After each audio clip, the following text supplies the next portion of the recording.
set up. Woo! Awesome, man. Okay, so perfect. Well, welcome to the Qualified Podcast. You are guest number 2. Super excited to have you because we have a long-standing relationship together. Met you in person, even though you're on the other side of the world.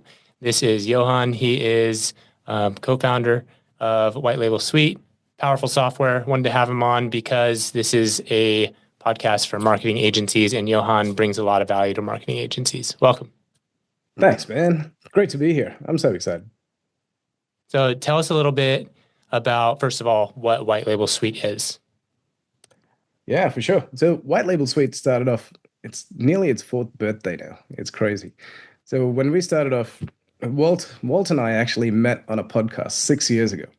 And after the podcast, we just had this great, that podcast, I was just like, damn, I've never had anybody interview me like he had. And every 3 months, he'd be chasing me up going, dude, can we do something? We just got to do something together. At this point in time, I've got other companies, we're doing some acquisitions, all this kind of stuff. My life was crazy.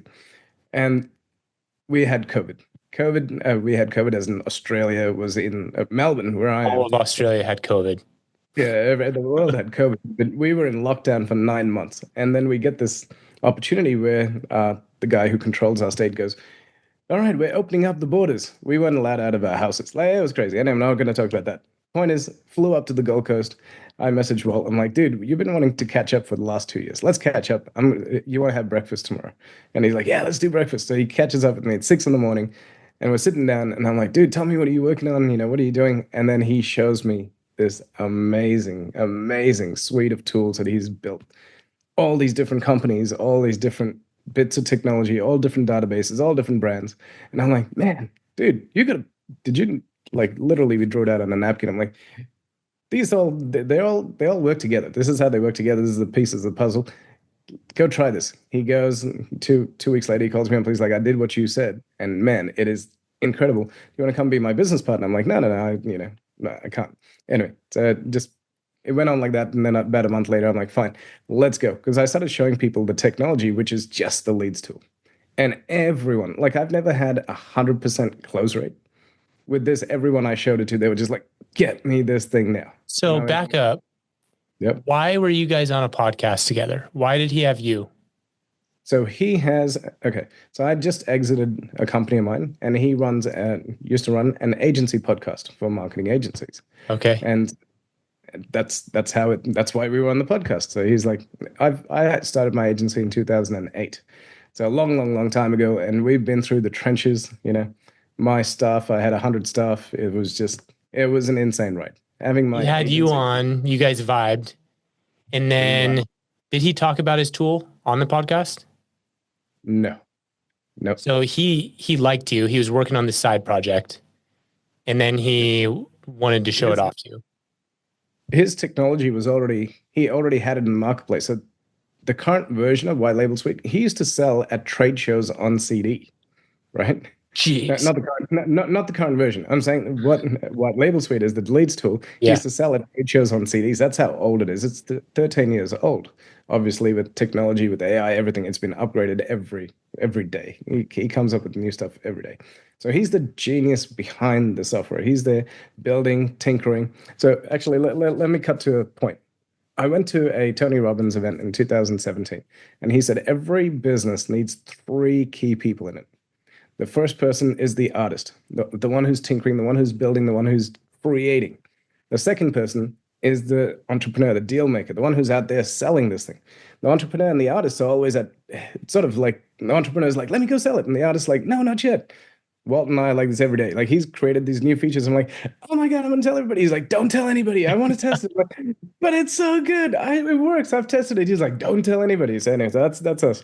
And then in between, you need the third person who's the manager. And the manager is managing the relationship between the entrepreneur and the artist and the clients, right? So that's how the 3 key people in the business. And when you have that, that's the foundations of a business that can grow. Yeah.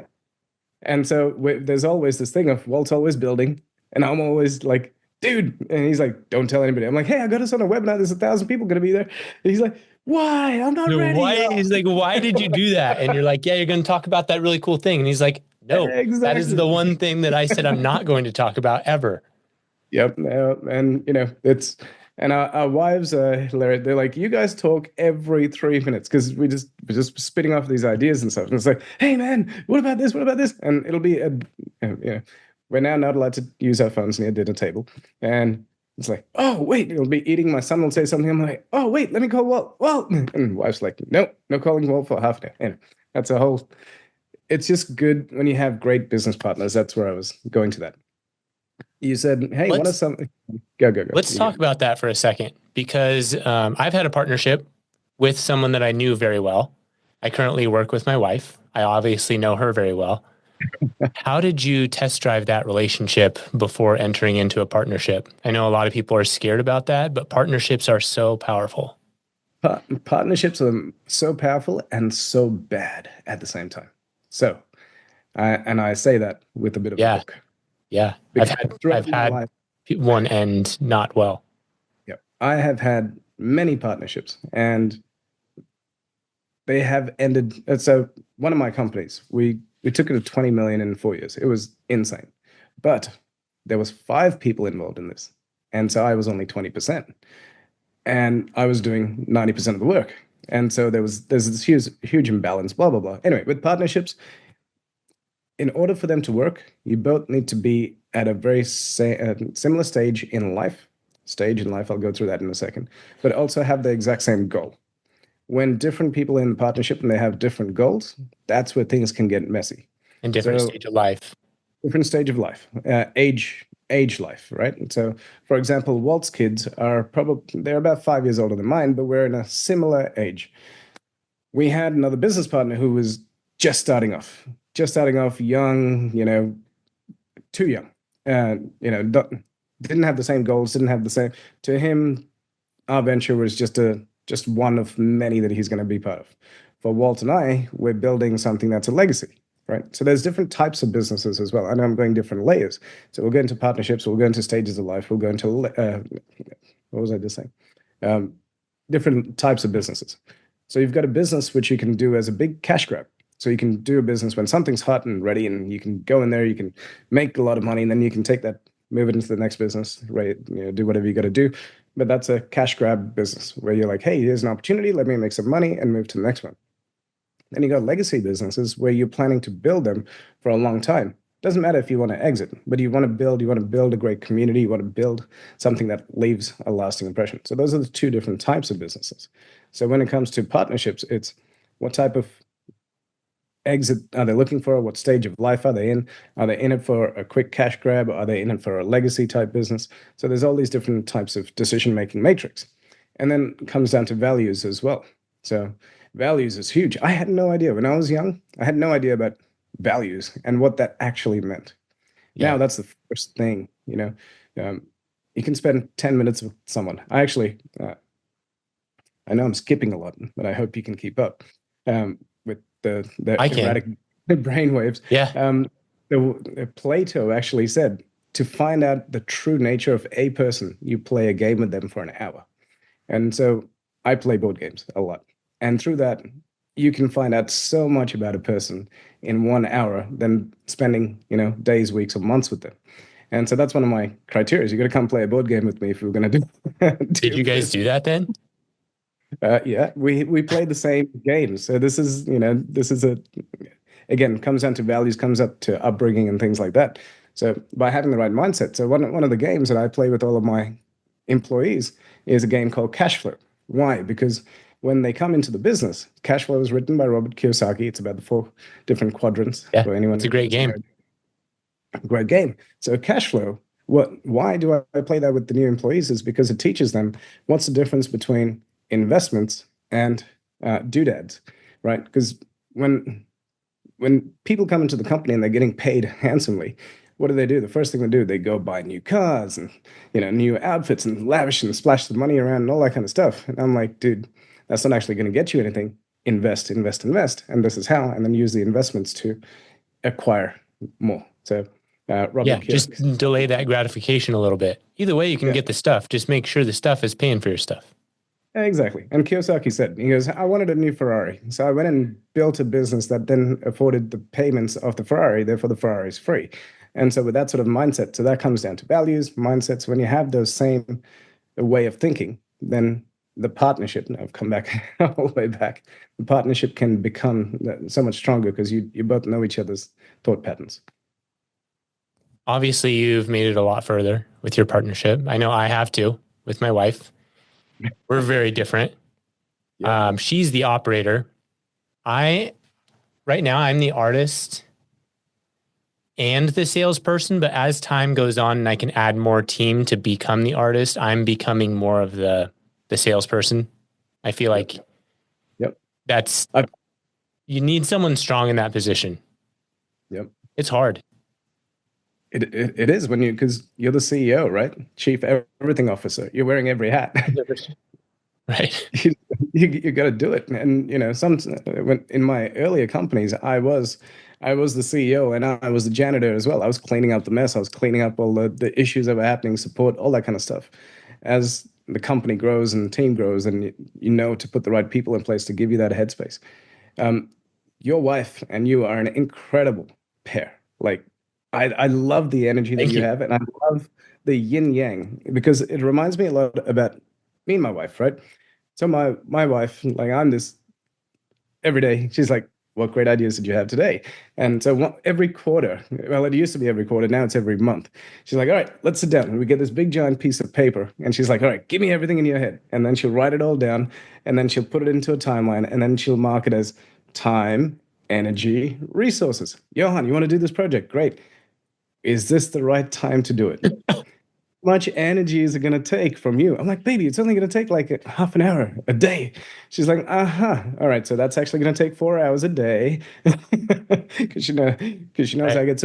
I get obsessive, right? So anyway, so time, energy, resources, and then she'll plan it out and she'll go, okay, cool. This is everything that you've got going on right now in your world. When we first actually started dating, yeah, this is like a couple of months in. She's like, man, you seem like you've got a lot. At this point in time, I had 8 companies, right? And I was like, hey, I'm cool. I've got 8 companies. Anyway, she's like, dude, you've got this.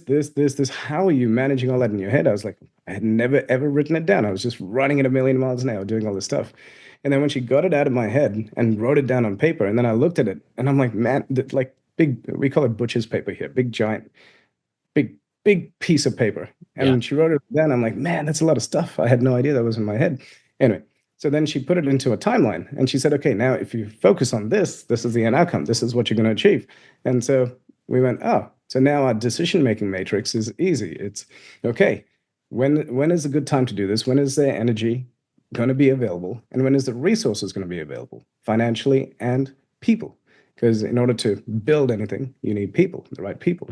So that's what happens. So I'm the crazy visionary, and she's the detail-oriented person who gets stuff done. It's good to have both. Yep, exactly. I heard someone say that being a CEO is like staring into the abyss and chewing glass. Have you heard that? Yeah, kind of. The Sounds abyss painful. is the unknown.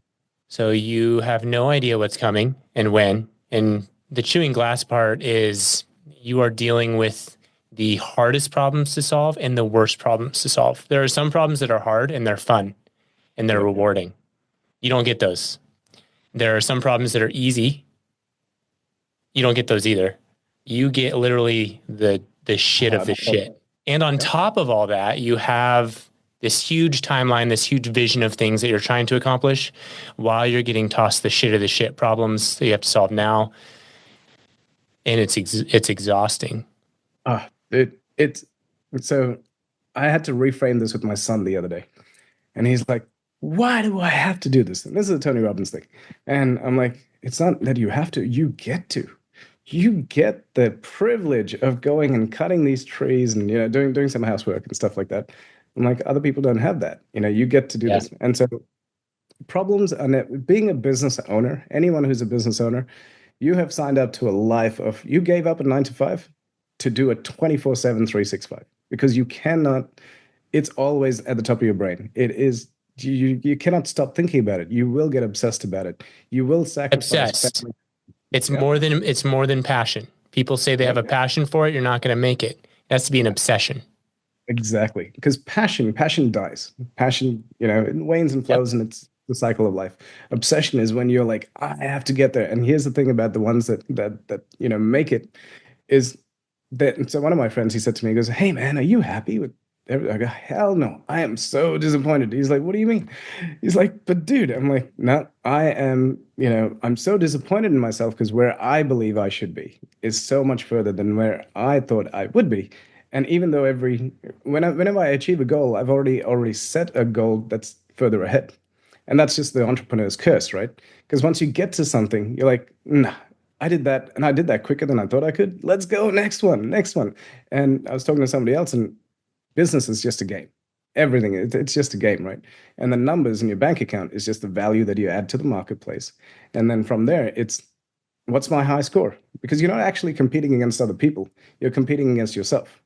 So what is the high score that I can get? And I don't know, I'm a 81 baby. So I grew up playing video games and stuff in the 90s. And, when I was 15 to 20, my life was dedicated to games. After that, I stopped playing video games because I get obsessed over this stuff. But it's all about the high score. How high can I go? And the only person I'm competing against is myself. And that's how business owners are, right? It's like, I can do more, I can do more, I can do more. And then, how old are you now, Bryce? 33. 33. Yeah.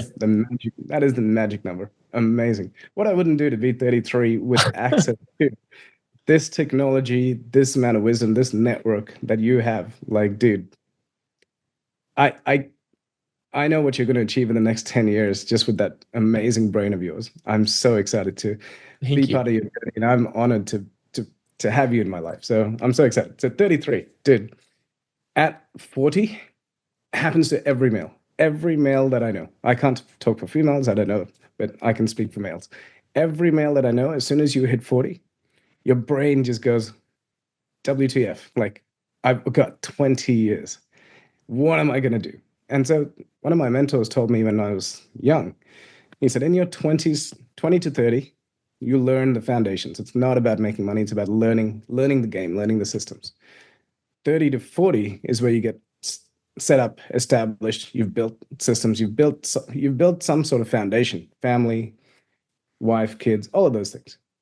And then from 40 to 50 is where you accelerate at a hockey stick pace because you realize how limited time you have. But you've got a good foundation and you have great knowledge and experience. So 40 to 50 is where you just go like this. And you don't have enough time to learn anymore. I remember in my 20s, I used to spend a lot of time learning and Yeah. upgrading. And then when you get into this stage, like I'm in meetings. I start my day at 5, 6 in the morning, and I'm going until late. And it's so much fun. So we're in the game. But when you're in the game, you don't have time to learn, right? So do all that learning at that foundation stage because that's the thing that That's helps so you grow. important. Mm. Anyway, Just I feel getting a like good I'm kind of, relationship with learning too. Just like yeah, learning for the sake of learning. yep, yep, every day. And dude, the advent of AI, what a time to be alive. This is legacy making stuff. My kids kids will benefit from every action that I take today. That's my mindset going into every day. Is this is generational wealth that I get to create by being part of this AI movement. It's like being back in the industrial age when the machines just came and no one knew what they were and how to use them. And here we are with AI and technology and having access to tools like yours. My God, dude, since you came into our life, I've got to say, like, you already know what a great fan Walt is. Walt is the tech head, and he is in love with your technology. He I'm just so doesn't. honored. It's when people like Walt, when they come in and they love it, Yep, that's huge because those are the kind of people that they deeply understand how it works. yep. They could build most things themselves and to choose not to build it yourself because they feel like someone has done it justice. That is such a compliment. I remember we had you on a webinar to our people for you to present Closebot to our people. And Walt was doing 90% of the talking. I'm like, Walt, let him talk. What are you doing? He's like, but I just gotta share it. Like I built this, and then I built that, and then this was so easy. And you remember how crazy he was. I'm like, Yeah. okay, cool. I'm like, Hey, Bryce, I hope Walt didn't steal your thunder. You're like, he's all good. Just keep going. Love it. So, okay, how long have you been a part of the story of White Label Suite? When was that? When did you guys meet and play board games? We started it 4 years ago. April 4 years ago. Okay, how old are you now? 43, 10 years older. You were 39. End of the foundation period. You were coming off a myriad of businesses where you built who Johann is. That was established. You had failed partnerships. Yep. You learned how to identify a good partner. How do I identify a good product and vision and values? You found that. So you hit 40 to hit hockey stick growth with a strong foundation, a strong partner, and now you're here. That's right. And it is the most exciting time in my life. Yeah. You're changing so many lives. You guys have Dude, so many users and like fanatics. every day. I cannot, like I say to Walt, I go, this is stem cell technology. It's stem cell because we offer a tool. It's like giving someone a hammer, but the results that these guys get from having it, I'm just blown away. Like they like our inbox. We've got a guy who started like 3 weeks ago, and he's up to 30,000 MRR with our tool. And I'm like, this guy's amazing. Let's get him on. Let's interview him. What's he doing? How's he doing it? And then he's introducing us to other people at his caliber, and it feels through everyone's success. And you know this. I know you know this because I've seen it in your group. I've seen all of your tribe rally behind you. When the people start getting those successes, then everybody else, they can replicate it. And then when they can replicate it, you form that tribe, and that tribe becomes like 300. You've seen the movie 300, right? Oh, yeah. No one, I don't think there's anyone right now who could say anything bad about Closebot because they're going to get smashed by Leonidas and his 300, right? It's so nice to have that. Even with that, it's stressful because you're never going to be able to please everyone. Yep. I have an army, you have an army of people that if someone says something bad that's not true, like the army stands up. Yep. But I'm still like internally pissed off that happens, and I get emotional about it, and I have to calm down, check myself. I know if I respond in a way that shows that I have emotion, that's going to cause this whole rift. And it's like so much pressure. But can you imagine not having an army and not having a strong product and having to deal with that? Oh, dude, I've seen people do that. I've seen people go to market too early. And when they should so here's actually a great little we went to market and we told everybody, guys, this is beta. If you're getting on, just know there is going to be tons of problems. So 4 years ago, we were in the GHL group. We plugging in the leads tool into GHL because we were called Comet Suite back then. And we were just doing agency work. And so we were just selling this thing, and we hit 50K MRR in 3 months, a small amount of time. And then somebody said, how did you guys do that? And I said, well, we've got this leads tool, and that's how we generate our leads. And then people were like, can I have that? And then I remember going, hang on a second. No, you can't. It's our tool. It's our proprietary. We bought that thing, Yeah. And then after a couple of rums, said, why don't we white label it? Let's see. Let's put the ego aside, because why are we in business? Comes back to value, right? Why are we in business? We're in business to help business owners thrive. Yes. Actually, this is a key thing. How do we add value to the most people possible? Yeah. This is where Walt and I gel at like the DNA level because of this core belief. I believe governments are there to manage, but they do a really bad job. But business owners create the economy, create communities. So by us empowering a business owner, that business owner will grow his business or her business, and then they can hire more people. When they hire more people and you've got a thriving company, you can pay people more than what they get in the market, right? Just as a bonus, because you can. When those people go home and they're stress-free, now no one's ever going to be stress-free, but financially they're not stressed.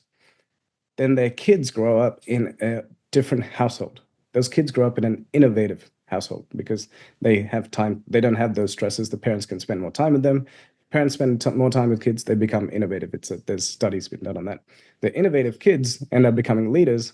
Leaders change the world and become more business owners. Like that's our core belief. And so why are we in business? We're in business because to help other business owners grow and thrive, because business is hard. Anyone who tells you that it's not is lying, right?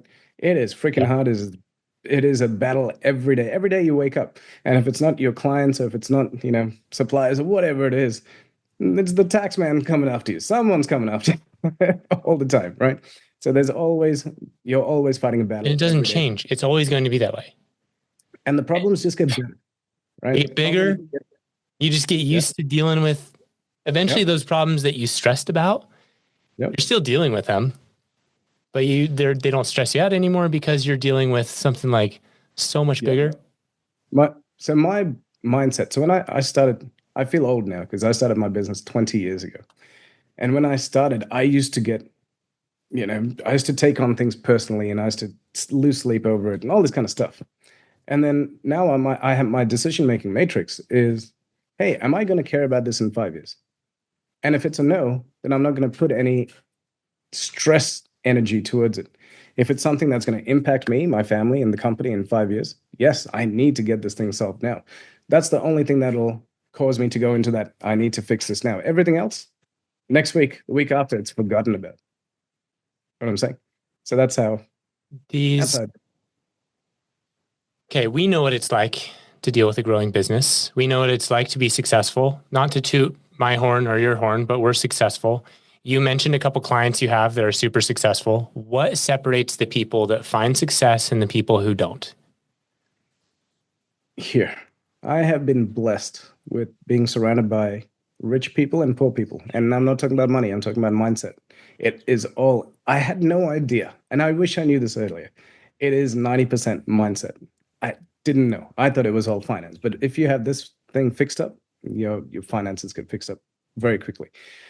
So rich people and poor people. I'll give you a quick little example. One of my friends, he said, this is literally like 20 years ago when I was starting my business. I'm like, man, I started my business the other day, and then we're talking, and I'm like, what are you working on? He's like, I can't tell you. I'm like, okay. He's like, you've got a tech company. I can't tell you. You'll steal my idea. I'm like, wow. Okay, cool. I go, all right, cool, whatever, no problem. Anyway, catch up with him a year later. I'm like, man, my company's grown. What have you been up to? And it's just a catch up. I didn't start off with my company's grown. It's just during conversation. And then I'm like, how's your idea going? How can I help you? I have more resources. I have a team. We can make things happen. This is what we're doing. He goes, no. We had a baby and it's next year. All right, cool. Next year goes by. 3-4 years goes by. And finally catch up with him again. I'm like, dude, how's your idea? He's like, you won't believe it. Those bastards stole my idea. I'm like, who stole your idea? Let's go. I'll get the lawyers. Let's go. He's like, it was Uber. Uber was my idea 5 years ago. I'm like, come on, man. I'm like, all right, whatever. Anyway, but so that's an example of a poor person's mindset, right? They don't share. The rich people that I meet, this is what they do. Johann, this is what I'm working on. This is what I'm going to achieve. Here's my 5-year goal. This is the projects that I have. Who can you introduce me to?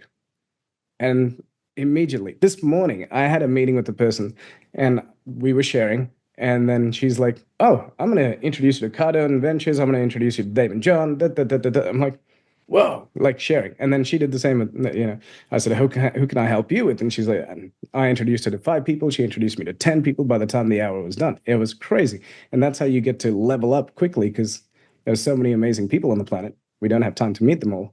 And if people have already filtered them and said, go meet this person, right. I will. So that's how the rich get richer because they create those connections. They tell everybody about their plans. They don't have a scarcity mindset and they get shit done. Yeah. The people with the scarcity mindset, they focus on the things that they can wrap their head around that are typically not the things that drive the needle forward. Yep. You guys, it's very obvious you put off really positive energy, strong. You're not building the product, you're building the team, and the team builds the product. I know you guys have a super strong team of people around you, very smart people. If you set your bubble big enough and you set the vision big enough, the team will come and they'll build the product. Yep. It's amazing. And team, this is something I wish I learned. Again, man, I feel like this is I'm feeling old talking to you being 33, right?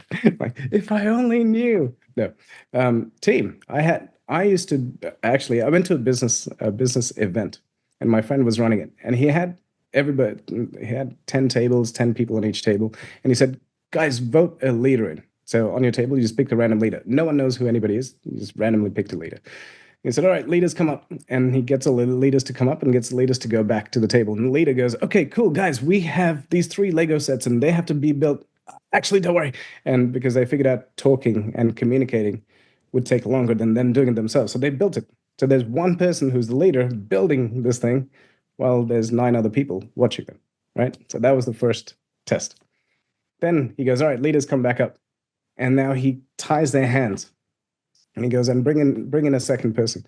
So now that there's 2 people who have the vision and know the thing, and the leader's hands are tied, so he has to be able to communicate. All right, you take care of this. The other person's communicating, and now there's like 5 people building it. And then the last exercise he did was, all right, leaders come here, and he brings all leaders together. The leaders bring their team, 2 or 3 people, and then they come, and the leader goes, okay, cool, everybody know what to do? Yes, all the leaders go outside, and all the leaders are networking outside for half an hour, while the 3 people with the other people build the vision. And I went, oh my God, dude, that is it. That's what I need to do. That's the You one. need to empower the team to get the team going so that you can be out there doing what you need to do to grow the company. And that's a full-time job. When I started my process for raising funds, we closed not long ago on our first fundraising round. The person that was mentoring me was like, this is your job now. And I'm like, what do you mean? And he's like, this never stops. You're not going to have time to build product. You're not going to have time for any of that stuff you were doing before. So realize that this is you now. And you've seen that, obviously. You say that Walt is the artist. He's the builder. But is he actually building now? Does he still actually build? Not as much as he wants to. Walt, so here's the thing. Walt loves building. He hates the camera. He hates being in front of people. Really? He's so good at it.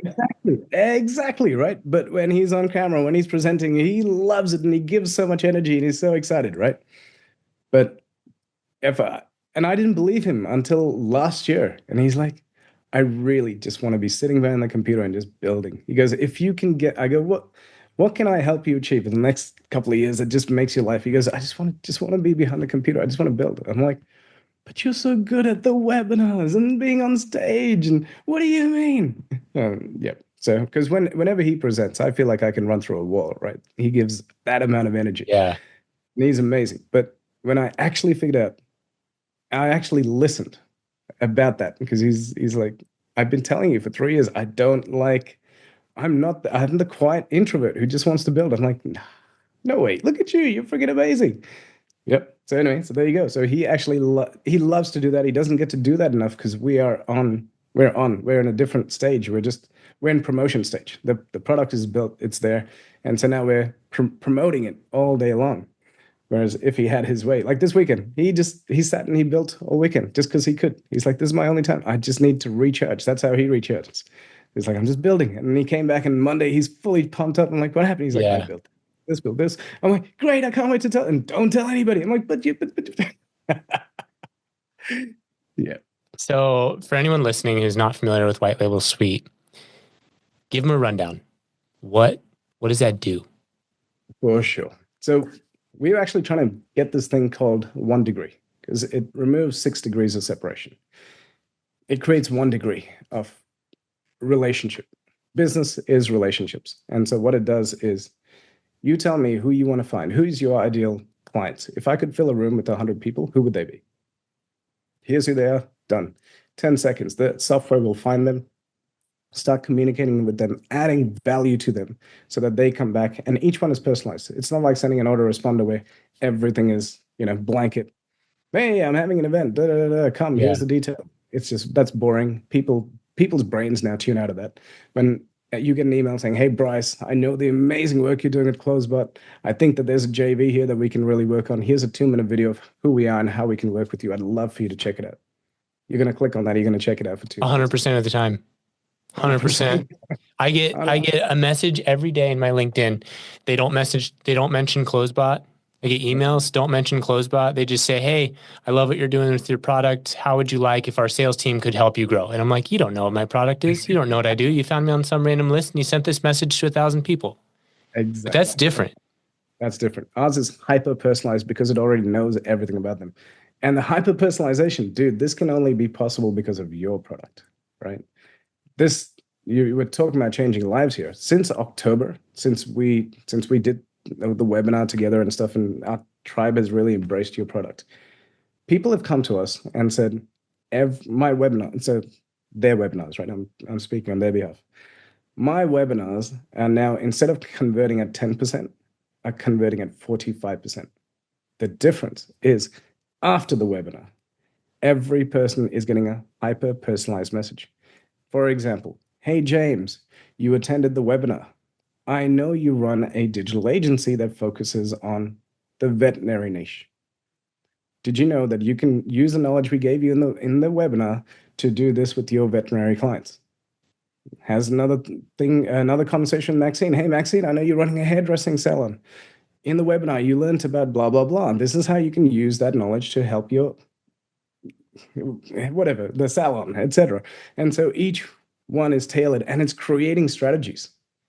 I didn't know this. It's literally creating out strategies for them that they cannot say no to this because it's literally a business coach on their palm of their hand in their thing, telling them about how their business can grow. Closebot does that, right? I need to do that. I need to do that. Yes, we have people on our demo. We have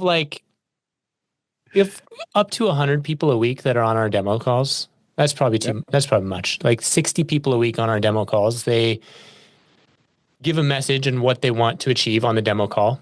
We need to have Closebot engage with them after the call, make sure they got that answered, and ultimately try to get them on a plan. We don't do that. Yep, exactly. And it's your software. The plumber. Yeah, we have an inside scoop into the platform. We have a guy that knows how to do it. You're a genius. Not me, bro. It's the people. I told you, stem cell technology. You give them the tools and they create these things. And I'm like, wow.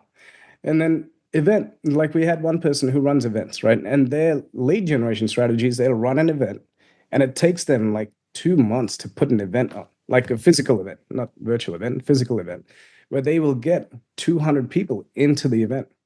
They will find the speakers, the best speakers, and then they have to curate them and all that kind of stuff. They get the speakers there, then they get the people there, then they got to get sponsorships, they got to sell tickets, they got to build a membership, they got to do all this stuff.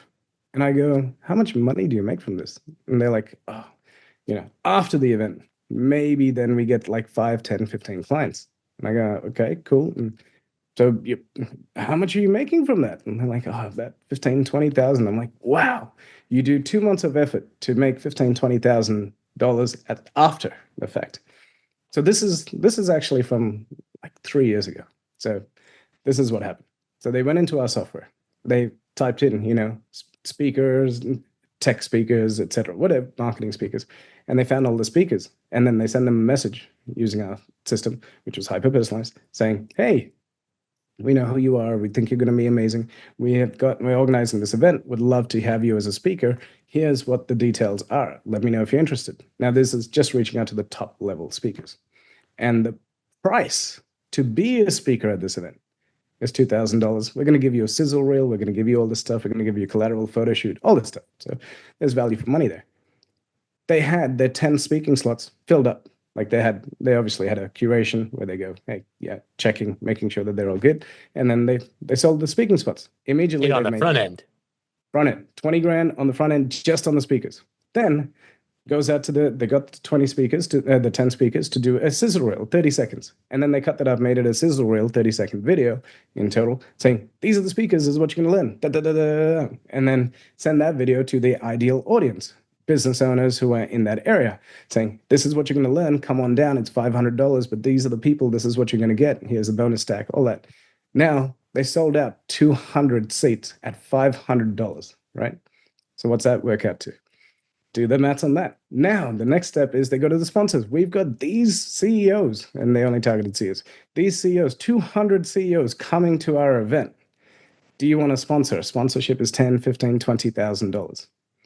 And they sold out of all their sponsorship spots. So from an event that usually makes them 20 grand at max, 2 months after their energy and effort, they now made it was 95 or $98,000 on the front end before the event took place. Huge. Pretty cool. That's the kind of stuff you need to think about in this business. And you need to make sure you have the time to think about and implement that stuff and not worry about the little stuff that doesn't matter. Like this software you didn't use and you buy a subscription and now you're spending 100% of your time communicating with that company trying to get a refund when really it was your fault. You should have canceled the subscription. But dude, like we have people, so we have churn. Every company has churn. Right. And we ask them on their exit, like, why did you not use it? Why are you canceling? Never used it. It's like, but dude, I've seen your Facebook post. Like you can take a horse to water and you're there, like telling them, just go 1 inch and just drink the water. To set up our system takes literally like an hour or 2 hours, right? Just 2 hours of work and you will have a flood of leads coming through your business. What are you doing? You've got the best tool in the world. This is a multi-million-dollar tool, which you've got access to as a subscription, and you haven't used it. Are you serious? But it comes down to take a horse to water. Now that's different to the ones who are like, they see it and they're like, let's go, give me this. And within days, so here's a big thing about ICP, a lesson that we have learned recently.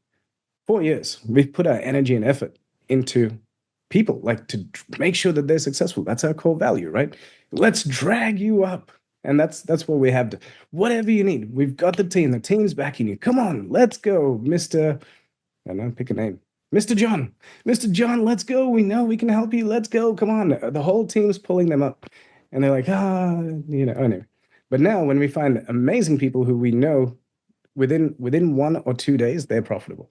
And we went, oh my God, they're profitable. They don't blow up support. They get the results.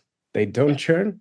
So when we figured out our ICP, we just went, oh, let's focus on that, because through them, we can impact so many more people. That's such a magical time when you hit that.